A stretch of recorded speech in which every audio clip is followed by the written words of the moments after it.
Hi everyone, my name is Claire Bennett. I'm 34 years old. My parents told me to cancel the final interview that could pull my marriage out of 8 months of one-income panic, stay home, and babysit my sister's kids instead. So I turned off my phone, boarded the plane anyway, and by the time we landed, 57 missed calls were waiting for me, like proof that I had finally chosen the right emergency. The call came at 9:14 the night before my flight. I was at our kitchen table with my printed itinerary, interview notes, and a cold cup of coffee, while my husband, Noah, ironed my blazer in the other room. It was the final interview. 3rd round, Chicago. Regional operations director for a hospitality group big enough to change our whole year if I got it. Maybe our whole life. Noah had been carrying us alone for 8 months after the marketing agency I worked for cut half the department. We were surviving just well enough to look normal while every private decision started sounding like math. Groceries got tighter, repairs got postponed, date nights turned into walks. Noah never complained, which somehow made it worse. So when that interview came through, it didn't feel like an opportunity. It felt like oxygen. Then my mother called. Not texted. Called. Which in my family usually meant one of two things. Either someone had died or my sister Melanie had created a crisis and my parents had already decided my time belonged to fixing it. I answered on the second ring. Mom did not say hello. Your sister needs you tomorrow. I stared at the itinerary. No. There was a little silence. Then that breath she always takes when she wants to turn my refusal into proof that I'm difficult. Claire, you don't even know what happened. It doesn't matter. I have the final interview tomorrow. She knows that. Of course she did. Melanie always knew exactly what she was asking me to ruin. She had 3 kids under 10 and a supernatural ability to turn poor planning into family obligation. Babysitters canceled, school closed early. Her husband got stuck. One child had a fever or recital dramatic enough to mobilize 2 grandparents and still land in my lap. My parents called it helping family. I called it unpaid labor with emotional blackmail attached. What happened? I asked. Evan has a work dinner and Melanie has no one for the kids. I actually laughed.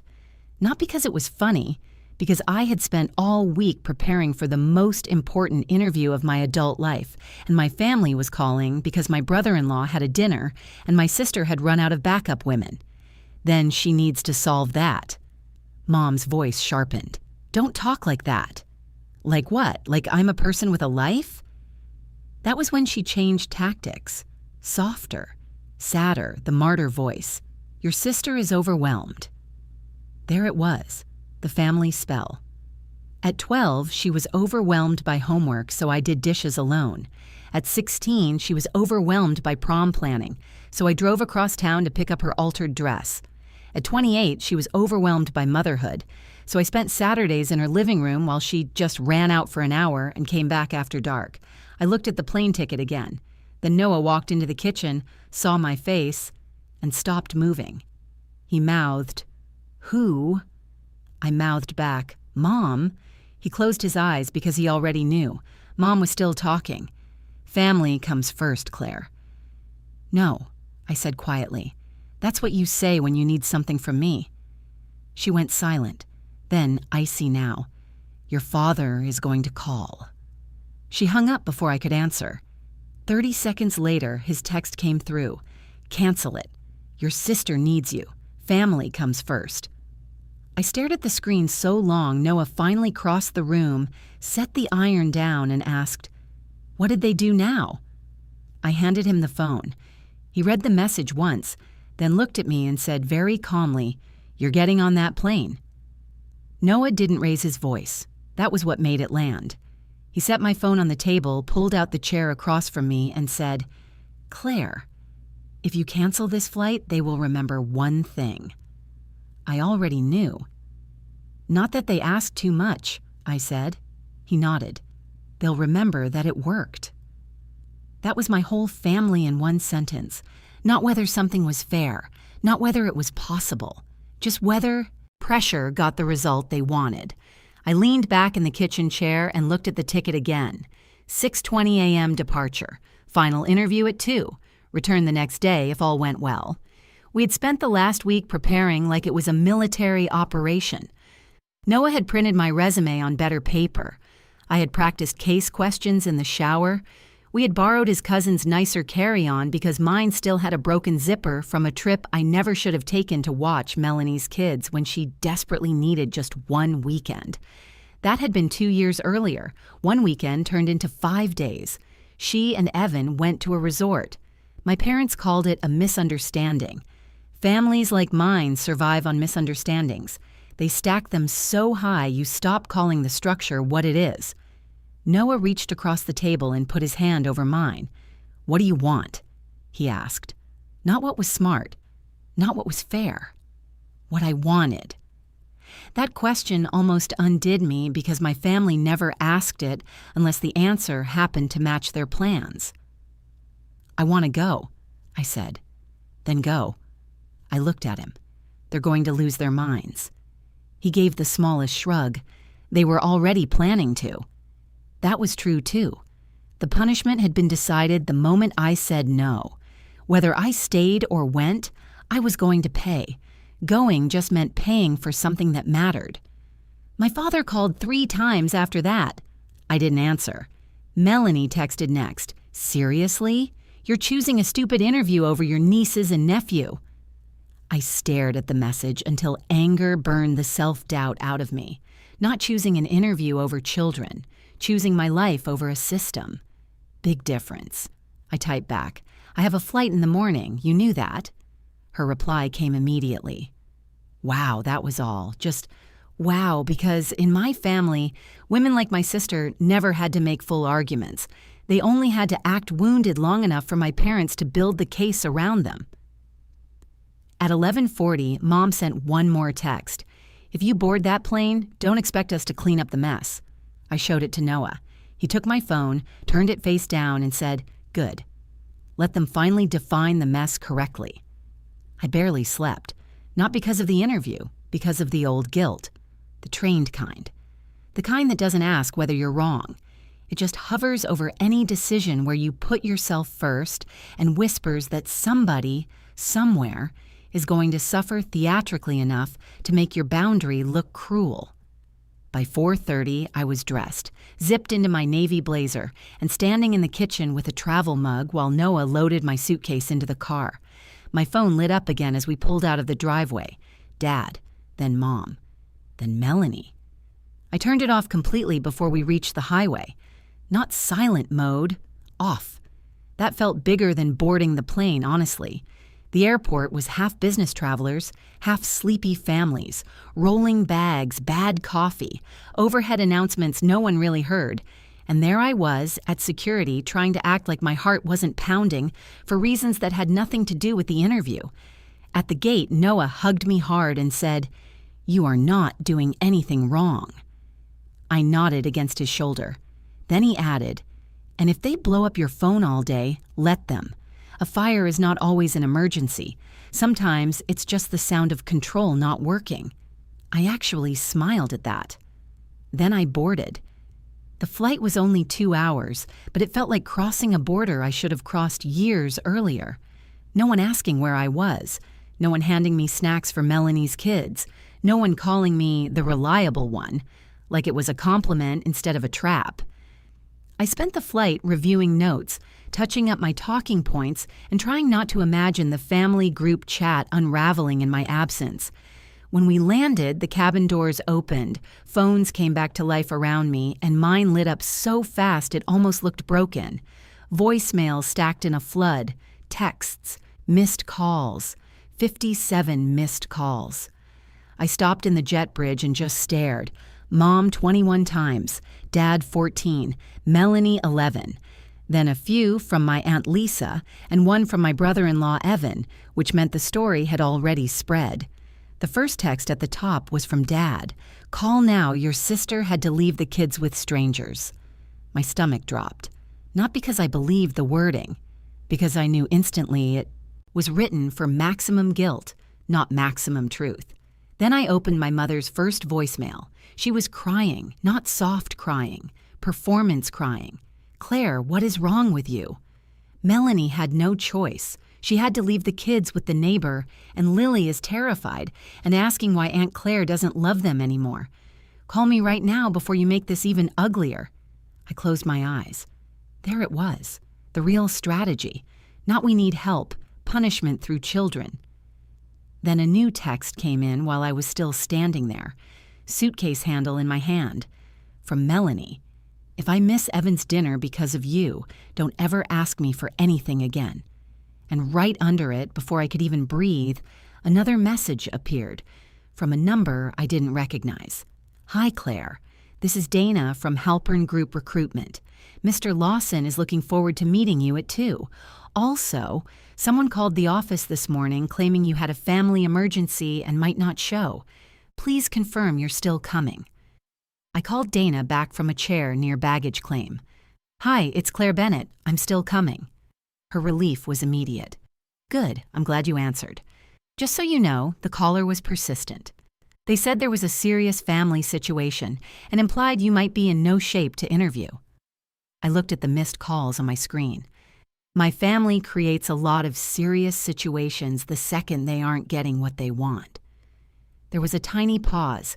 Then she said carefully, Mr. Lawson still wants to meet you. Good. I took a rideshare downtown, changed in the hotel restroom across from their office, fixed my makeup with hands that only shook once, and walked into Halpern Group's headquarters at 1:48 with my portfolio under one arm and 57 missed calls, still burning a hole through my phone.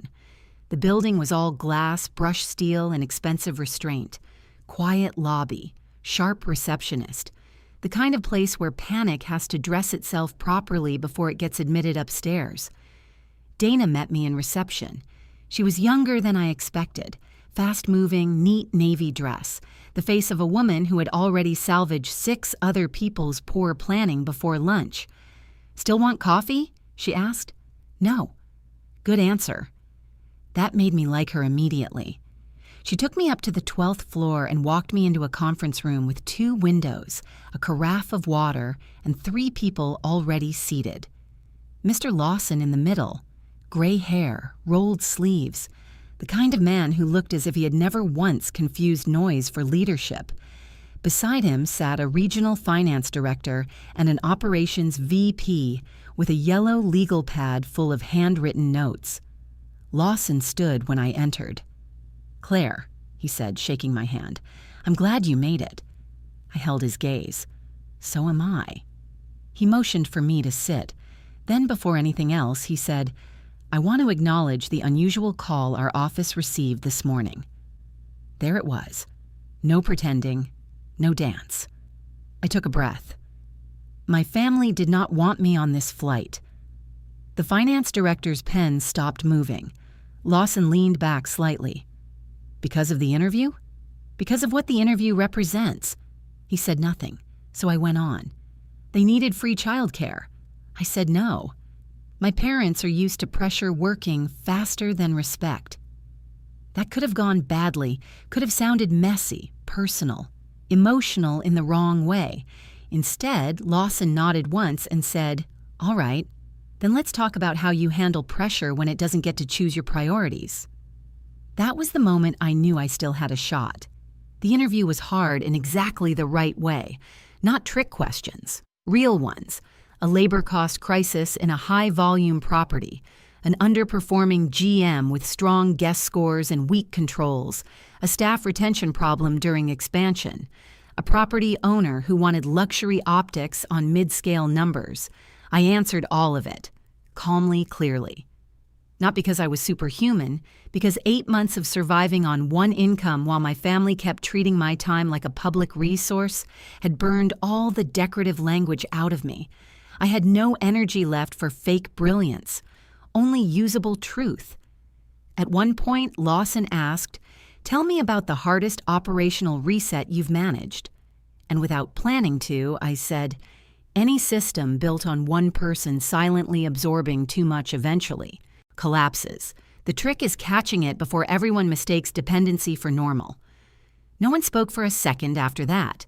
Then the operations VP wrote something down. We broke at 3:10. I stepped into the hallway, checked my phone, and found the family had moved from outrage to collapse. Mom, 6 more voicemails. Dad, 4 texts. Melanie, 14 messages. Unknown number, 2 missed calls. The unknown number was my neighbor back home, Mrs. Dorsey. I played that one first. Claire, honey, it's Ellen from next door to your sister. I don't know what all this is, but your mother dropped the kids with me for an hour and it's been 4. Your niece is crying, the little one threw up, and your dad just drove off angry. Call someone. I stared at the wall. Then I laughed once under my breath. Not because children throwing up at a neighbor's house was funny, because there it was, the whole truth. They had not needed me because no one else could help. They had needed me because everyone else in the family had finally been forced to do it once, and immediately started falling apart. Then my phone buzzed with a new text from my father. If you don't fix this today, don't bother calling this family yours again. I looked at it, deleted nothing, saved everything. Then Dana appeared at the end of the hall and said, Mr. Lawson would like another 30 minutes. He's canceled his next meeting. The second half of the interview did not feel like an interview anymore. It felt like a test of whether I could stay clear while chaos tried to leak in through the walls. Mr. Lawson closed my resume folder, folded his hands, and said, Let's assume you get this role. You'll be overseeing properties across 3 states, inherited staff politics, underperforming managers, owners with unrealistic expectations, and at least one emergency every week that arrives, labeled urgent but is actually just loud. How do you decide what deserves your attention first? I did not answer immediately, because I knew the honest answer now, not the polished one. The real emergency, I said, is usually the thing no one wants named clearly, because too many people benefit from the confusion. The finance director looked up. Lawson said, Go on. I did. People call something urgent when they want speed without accountability. I start with what keeps repeating, what only one person has been absorbing, what falls apart the second that person steps away. That tells you where the system is lying. No one interrupted, so I kept going. If a business only works because one manager fixes everything at midnight, that's the emergency. If a family only works because one daughter cancels her life every time someone panics, that's also the emergency. There it was, not a full confession, but enough. Lawson's eyes did not soften. I appreciated that. Men in leadership who get sentimental too early usually mistake empathy for judgment. He just nodded once and said, That's the best answer I've heard all month. I wanted to hold on to that sentence. Instead, I focused on breathing normally. The last 30 minutes moved fast. Compensation band, travel requirements, relocation timeline, whether Noah would be open to a move if it came to that. I answered everything cleanly because once the truth has already cost you your family for a day, a salary conversation stops feeling intimidating. At 4:02, Lawson stood. Claire, he said, I don't make offers on adrenaline, but I do know when I've met the right person. Dana will be in touch by tomorrow morning. Tomorrow morning. Not vague, not we'll circle back. Tomorrow morning. I thanked them, shook hands, and walked out with my bag on one shoulder and my phone suddenly feeling heavier than anything in it. The first thing I saw when I switched it back on was a photo from my mother, not of the kids, of my sister's living room. One of the boys asleep sideways on the couch in yesterday's clothes, one crying in the corner, juice spilled on the rug, a lamp knocked crooked, the kind of photo designed to make female guilt travel faster than context. Under it, my mother had written, "This is what your selfishness caused." I stared at the screen so long, Dana touched my arm lightly and asked if I was all right. I looked up. Then I laughed. Not because I was, because that message told me everything. I had not caused the mess. I had just refused the assignment. Big difference. By the time I got back to the airport hotel, the story had widened. Aunt Lisa had texted me that Melanie left the kids with Mrs. Dorsey for just a short dinner window, then got stuck because Evan kept drinking and Dad drove off angry after a fight. Claire, my sister-in-law, had apparently cried in the driveway because she never agreed to all this. Mark, my brother-in-law, had gone home. My mother was now trying to frame the whole thing as a freak scheduling collapse no one could have predicted. Except I could have, because I had been predicting it for years. That was the whole point. Family systems built on one woman's endless availability look stable, right up until she disappears for 12 hours. Then suddenly, everybody discovers what she was holding up. At 6:30, Noah called. His voice alone made my whole body unclench. How'd it go? I sat on the edge of the hotel bed, shoes still on, and said, I think I may have just talked my way into a new life. He went quiet for half a second. Then, good, because your family has absolutely set fire to the old one. I told him everything. Lawson, the second round of questions, the photo from Mom, Mrs. Dorsey, Dad's threat, Melanie's meltdown, the office call that morning. Noah listened the way good men do, without grabbing the story away from you and making their anger the main event. Then he said, Claire, do you understand what happened today? I looked at the hotel wallpaper because sometimes a blank surface helps truth arrive faster. They couldn't function without me. Yes, he said. And more important, they finally had to watch themselves try. That stayed with me. Not because it was profound, because it was accurate. My family had always treated my labor like background weather, constant enough not to mention, necessary enough to assume. But the moment I didn't cancel my flight, the whole machine sputtered in public. Children left with neighbors too long, schedules blown, tempers exposed, other women dragged in, my father storming out, my mother crying, Melanie unraveling. They had always called me dramatic. Now the performance was theirs. At 9:14, just as I was about to shower, my father sent one last text. If you take this job, don't expect us to pretend you didn't choose career over blood. I read it once. Then I wrote back the first completely honest sentence I had ever sent him. No, I chose my life over your convenience. He didn't answer. For the first time ever, neither did I. I got the offer at 8:07 the next morning. Not an email, a call. I was standing in the hotel bathroom with one earring in and my hair half dried when my phone lit up with Dana's name. I answered on the second ring. Claire, she said, and I could hear the smile in her voice. If you're still interested, Mr. Lawson would like to formally offer you the regional operations role. For 1 second, I just stood there holding the phone and looking at myself in the mirror like the woman on the other side of it might know what to do faster than I did. Then I said, yes. Not dramatically, not tearfully, just yes. Because some answers deserve to arrive clean. Dana went over the numbers, salary, bonus structure, relocation support if needed, start date, benefits. Then she said something small that almost got me harder than the offer itself.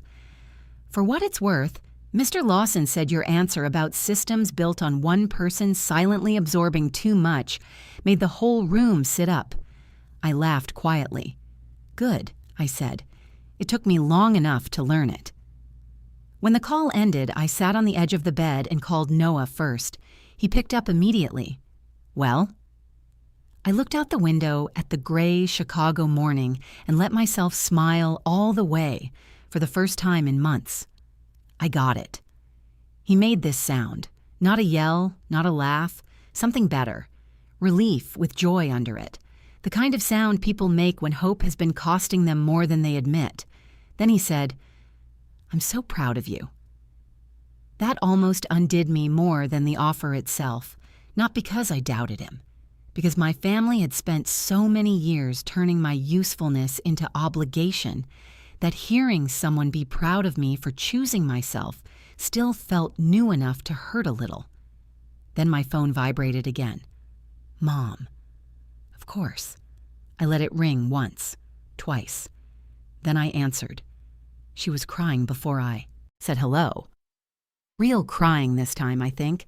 Not because she had suddenly discovered my pain, because the whole family system had started collapsing in ugly little domestic ways, and now my absence had texture. "Claire," she said, "your sister is a wreck." I looked at the hotel carpet and closed my eyes. Not congratulations, not how did it go, not even are you okay? Straight to Melanie. "I got the job," I said. Silence. Then weakly, "That's wonderful." It was the kind of sentence people offer when they know they miss the moment they were supposed to mean it. I waited. She went back to the real point anyway. "Your sister and Evan had a terrible night. The kids were upset. Mrs. Dorsey is offended. Your father and Evan got into an argument. Things just spiraled." Yes, I thought. That's what happens when nobody can quietly hand me the whole thing anymore. "Mom," I said, "do you know what's interesting?" She sniffed.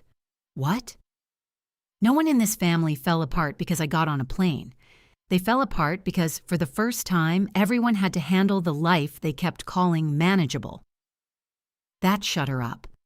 Then she tried one last version of the same old trick. "We needed you." "No," I said quietly. "You needed access to me." I let that sit. Then I said the thing I should have said years ago. If Melanie needed childcare, she should have asked before my flight, respected my no, and solved her own emergency. What she actually needed was the old arrangement where my plans could be moved like furniture. My mother cried harder at that. Good. Not because I wanted to punish her, because for once I was not the only one being made uncomfortable by the truth. My father texted while I was still on the phone. So that's it. You get some fancy title and forget who was there first. I actually laughed. Because if there is one thing men like my father love, it is acting like chronology equals sacrifice. As if having been there first means you get to keep taking. I said to my mother, "I need you to hear this clearly. I'm taking the job. I am not apologizing, and I am never again canceling something that matters to me because Melanie waited too long to solve her own life." She whispered, "You're being harsh." "No," I said. "I'm being expensive." That was the difference now. My time had a cost again. My plans had weight again. My life was no longer the family overflow room. I hung up before she could start crying in circles. The fallout took about a month to sort itself into its real shape. Melanie sent 29 texts over 9 days. Most of them were about stress, loyalty, and what kind of aunt abandons children. I didn't answer any of those. I answered only once, when she finally wrote, "I guess I thought you'd always be there." I replied, "That was the problem." After that, silence. My father stopped texting when he realized threats only sounded pathetic next to an offer letter. My mother kept trying. Small messages, weather, recipes, a picture of the kids coloring, little domestic breadcrumbs meant to lead me back into the old path without ever naming what had happened there. I ignored most of them. Not cruelly, carefully. Because distance is not the same thing as anger. Sometimes it is just the first wall your life has ever had. And Noah? He took me out for cheap tacos the night I got home, lifted his plastic cup and said, "To boarding the plane." I laughed so hard I nearly cried, because that was it. Not the salary, not the title, not even the missed calls. Just the fact that I had finally walked toward the gate instead of back toward the crib. The juice boxes, the neighbor handoff, the family panic, the old seat with my name already assigned to it. People ask if getting the job felt like winning. A little. But the real victory happened earlier. At the gate. When I turned my phone off. That was the first moment the future sounded louder than guilt. If you made it this far, tell me in the comments. Would you have boarded that plane too? Or would you have stayed and helped your sister one more time? And after seeing your whole family unravel the second you chose yourself, would you ever go back to being their automatic solution? Don't forget to like this video, subscribe to the channel, and turn on notifications so you don't miss the next one. Thank you for being here, and I'll see you in the next video.